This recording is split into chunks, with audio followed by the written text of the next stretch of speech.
यावर्षी झी चित्र पुरस्कार सोहळा हा खूपच जास्त गाजलाय, कारण बॉक्स ऑफिस हे खऱ्या अर्थाने महिलांनी गाजवले। भाई पण भारी देवासारखा सिनेमा असू दे किंवा जिम्मा 2, या पुरस्कार सोहळ्याचं आणखीन एक वैशिष्ट्य म्हणजे जीवन गौरव पुरस्काराच्या मानकरी ठरल्यात उषाताई मंगेशकर। एवढंच नव्हे तर यावर्षीचं मराठी पाऊल पडते पुढेच्या पुरस्काराच्या मानकरी ठरल्यात प्रिया बापट।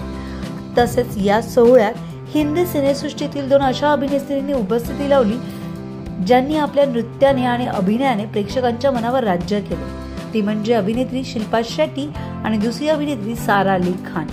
साराने एका दाजीबा म्हणत उपस्थित पाहुण्यांचे लक्ष वेधून घेतलंय, तर शिल्पा शेट्टीने खास लावणी सादर करून हा सोहळा वेगळ्याच उंचीवर नेऊन ठेवलाय।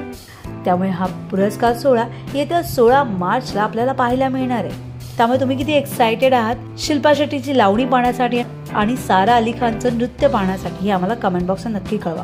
तुम्हाला आमचा व्हिडिओ आवडला असेल तर लाईक करा, शेअर करा, सबस्क्राईब करायला विसरू नका। तसंच बेल आयकॉनवर क्लिक करा जेणेकरून पुढच्या व्हिडिओचं नोटिफिकेशन तुम्हाला सहज मिळेल। मराठी आणि हिंदी सिनेसृष्टीतील बातम्या, अपडेट आणि गॉसिपसाठी फॉलो करा हंच मीडिया।